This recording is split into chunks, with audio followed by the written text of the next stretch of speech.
Maïkop est une des plus belles villes du Caucase du Nord. C'est la capitale et le centre administratif, économique, industriel et culturel d'Adyguée, dont le territoire est enclavé dans le territoire de la région de Krasnodar.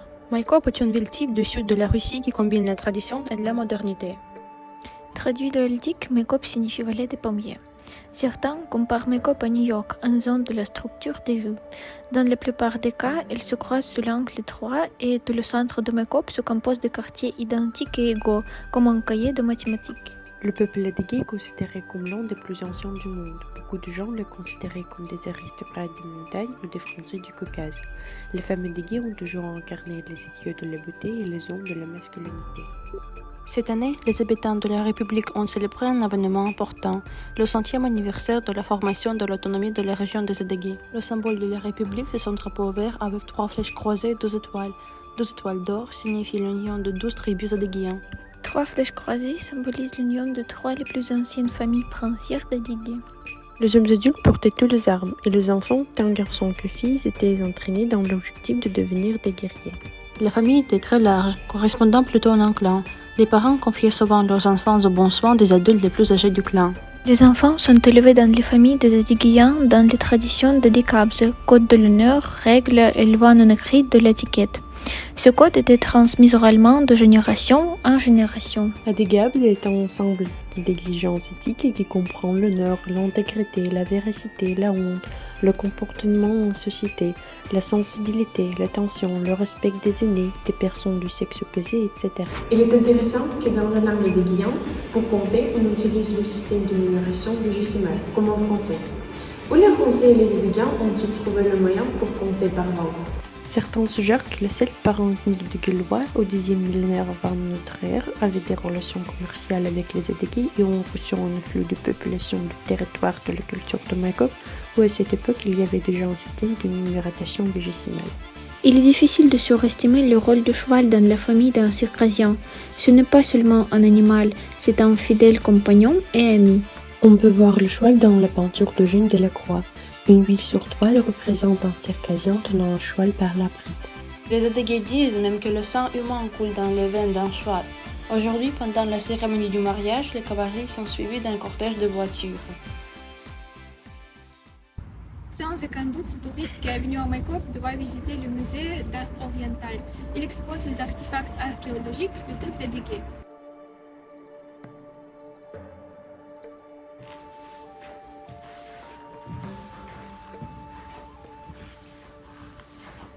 Des œuvres d'art. Quelle belle tenue! Oui, ce sont de véritables œuvres d'art créées par le Pistache.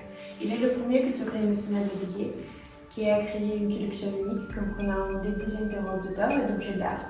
Ces œuvres sont exposées non seulement à Maïkop, mais dans de nombreuses villes de la Russie, ainsi qu'en Syrie, aux États-Unis ou en Turquie. Une place particulière dans son travail appartient aux objets d'art expressifs, combinant des motifs traditionnels et innovant des mythes et des réalités, l'ancienne épopée des Adyguéens et des thèmes socio-philosophiques modernes.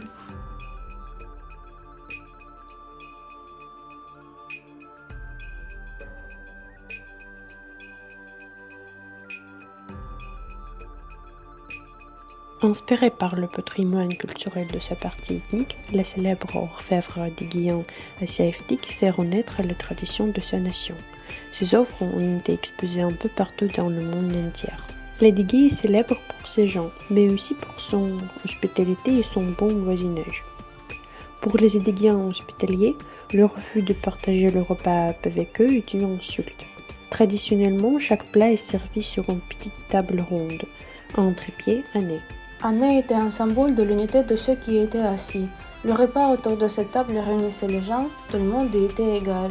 La cuisine adéguienne se caractérise par la préparation des céréales, des produits à base de la farine, de la viande et bien sûr du fromage adéguéen. Le fromage adéguéen a beaucoup de parents dans de nombreux pays, mozzarella, ricotta, feta et bien d'autres.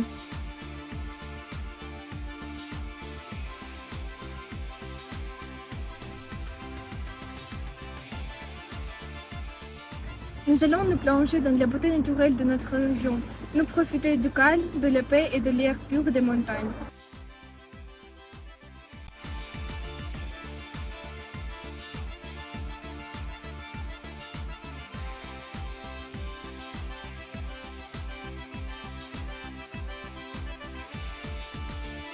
Nous marchons sur le plateau de montagne appelé la Gunki. C'est un massif de 800 km² recouvert de prairies alpines. Sur ce plateau, il y a des empreintes historiques de différentes époques, vestiges de structures mégalithiques et traces du séjour d'un homme des cavernes, outils rouillés de l'époque de lutte des montagnards et des Cosaques. Ladigué est connu par ses rassemblements de dolmens sur son territoire. Jusqu'à nos jours, les savants ne peuvent pas résoudre le mystère de ces mégalithes. Il existe des versions que ces structures étaient des temples pour la noblesse, des conducteurs d'énergie entre la Terre et d'autres civilisations, des émetteurs de trésors ou des maisons mystérieuses. Ces anciens mégalithes se trouvent également en Europe du Nord, en Afrique du Nord et en Asie.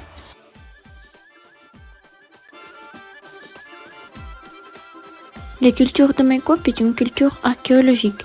Elle est célèbre pour l'abondance de gourgans sur son territoire où les archéologues ont trouvé généralement des ossements de chevaux, des objets de cuivre et des petites maquettes de chariots en argile. Dans la région de Maikop se trouve un monument naturel unique, la vallée des Ammonites près de la rivière Belaya.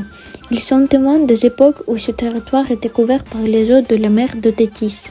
Chaque année, plusieurs étudiants des pays de Moyen-Orient, d'Afrique et des anciennes républiques de URSS y viennent aussi pour faire leurs études à notre université d'État d'Adégué, qui est dans le top 100 des universités de la Russie.